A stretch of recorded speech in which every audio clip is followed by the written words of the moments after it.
Hello everyone and welcome to another episode of the McGonagall Boxing Podcast. Let's get straight down to it, shall we? So it's another big night of boxing.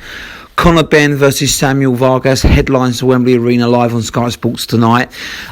Big fight for Benn. He's 17-0 WBA Intercontinental Welterweight Champion against former world title challenger Samuel Vargas, who's 31-6. So obviously Benn's undefeated. He's 24. He's young. He's hungry. He's ever improving against the tough, wily Samuel Vargas. Now it's going to be a good fight. As Vargas, if you saw the Virgil Ortiz fight, who I believe, by the way, right now is the second best welterweight in the world, I think the only one who beats him is Bud Crawford.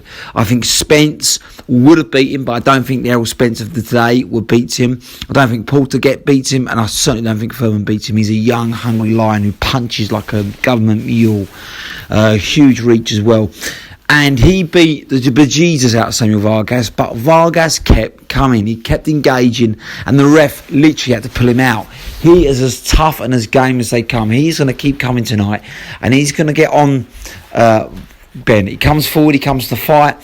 He's got a good left jab. He likes to work the body. The only problem with Vargas is obviously slowing down. He's been in a lot of wars. He got knocked out by Garcia, got knocked out by Prime Spence. These are all 4 or 5 years ago.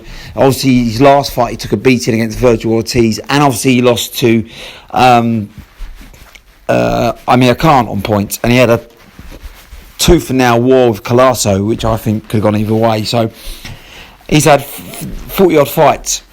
And that's going to take its toll. And I think it will take its toll tonight. I think Benn will get him out there, but it will be mid-round and it will be fun while it lasts. I think he's going to really engage the first couple of rounds. He'll test Benn's heart and chin, I think, and body. I think he's going to catch Benn, but I think he doesn't hold enough power to really hurt Benn, and I think Benn eventually walks him down and stops him to the body. Just an inside fight it's going to be, I think, with Benn obviously trying to pick him apart with a jab, but ultimately I think they're going to just, like two balls, they're going to clash inside. I just think the younger, fresher, quicker man eventually gets him, and I think what will happen is obviously Vargas, what we say, will engage in the inside, and I think Benn will catch him. He's got a beautiful left hook to the body and then finish with an overhand right. And there seems to be a pattern. He used that very well against Formella whenever they fought on the inside. Although Formella's a different kind of fighter who kind of wanted to fight a little bit more at range, Vargas will try and get on Benn's chest. But I think Benn, being quicker, will pick him apart, gauge the distance with his left jab. He'll decide if and when he wants to come into the inside. When he does, I think, like I say, I think he's going to hook to Vargas's body. And over time, not the first couple of rounds, but over time, that's going to be money in the bank. That's going to be equity that catches up with Vargas. And I think eventually Benn, a beautiful uppercut with the right hand as well. Uppercut, overhand right, left hook to the body. I think what will happen is the ref will pull Vargas out around the 6 or 7 mark, a bit like they did with Virgil Ortiz, who's similar age, 23, young, hungry lion, aggressive. These aggressive young lions are just a bit too much for Vargas at this point in his career. He's 31 and he's had a lot of wars. So I think Benn by stoppage around 6, 7, but I think he'll be marked up. I think Vargas won't lie down. He's a hungry, proud fighter. He's been in there with everyone, and he's given everyone a fair crack, a fair go. But he is durable. But he can be stopped, as we've seen with Spence and Garcia, and he's acceptable to the left hook and the overhand right. And Ortiz was catching him with that punch all night long.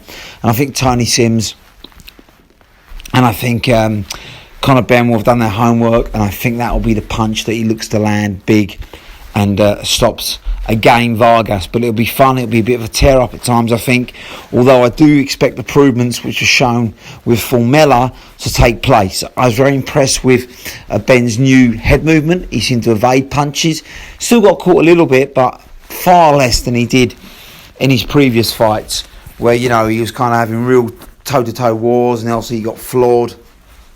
I think it was back in late 2018. It was Paynard, wasn't it? Paynard, who's awkward, but he floored Benn, and he got caught quite a few times against who was it? It was Zardik, the next fight after that. So I think he's gone back, to be fair, gone back to training, worked on his head movement, worked on that jab, just at times keep away from him having a toe-to-toe war all the time. He doesn't need to. And that's able to keep the fight at range, and then he can choose when he wants to come into the inside. So, and when he does, he's developed a nice uppercut as well. So, definite improvements from Benn, and I think this will hold him well for this fight, and I think he'll need him as well. So, I'm looking for an even better performance now. I think Benn's getting better and better. Like I said, he's moving on to the verge of fringe world level now, isn't he? He's not in that top 5 echelon or even top 8, I don't think, right now, but the welterweight division is one of the strongest divisions in the world. But I think he's getting on to that verge now. I think with a big statement, a big stoppage, then he'll be in the top 10 of all the WBO, WBC, WBA ranking bodies and IBF. And then I think he'll probably try and call out one of the big names like a Khan or a Kell Brook. I don't think he's going to get them fights. They're not interested in him. The brutal truth of it, they want one last fight. They want a big payday fight, but he'll probably call them out. And obviously, there's always the Josh Kelly fight, but I think obviously Kelly will probably look to regroup for the next year, 18 months. So I don't think Kelly's going to accept that.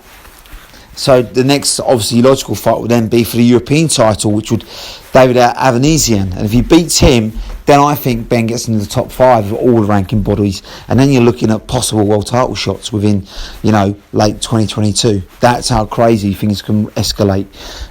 So I think that will be a good fight for Benn if he comes through this in an impressive style.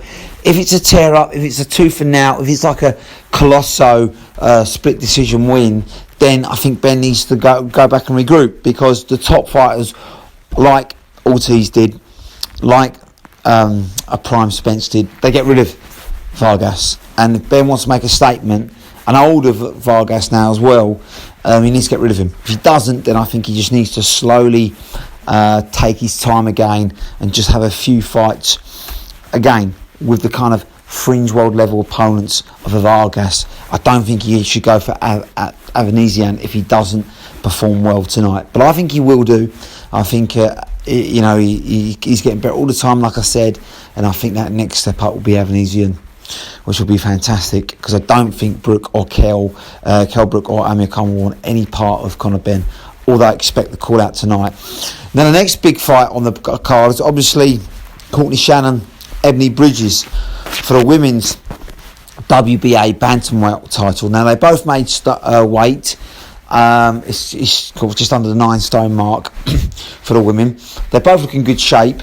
Now for me, it's just too much too soon for Ebony Bridges. It's going to be a good fight because they both come forward and aggressive, but the difference in skill, and I've watched their fights, is for me, it's a big gap. I don't know how Ebony Bridges has got a world title shot. She had 5 fights, 2 stoppages. She's not a great puncher, not very good technically, throws wild punches, got good engine on her, comes forward, can hit a little bit with the right hand, but nothing knockout power or anything like that. And she's there sitting target. She swings wide and keeps her head up. And I don't think that's what you want to do to Courtenay Shannon. Shannon Courtenay, who's a good boxer, all-round boxer with good skills. Yes, she got caught by Rachel Ball. That was a learning curve for her as well. She's still young, but I personally think she won that fight, just not that round. I think she went on to dominate. She showed heart. She got up, and I think she probably learned from that. She probably got a little bit overconfident, thinking she was going to get rid of Rachel Ball, and just left her chin in the air, swinging aggressively. She had Rachel Ball hurt, and I don't think she'll be like that again now. I think she's learned from that. This is a world title fight.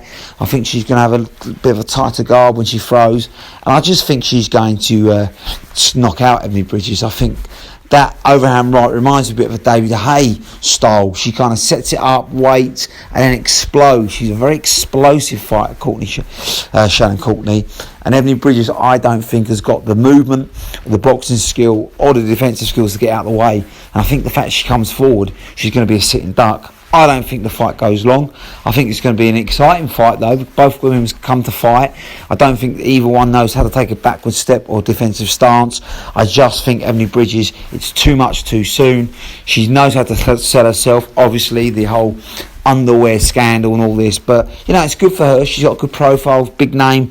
Everyone's talking about the fight now. She's drummed it up well. There's needle, there's genuine dislike between the two, so credit both ladies. They've got interest.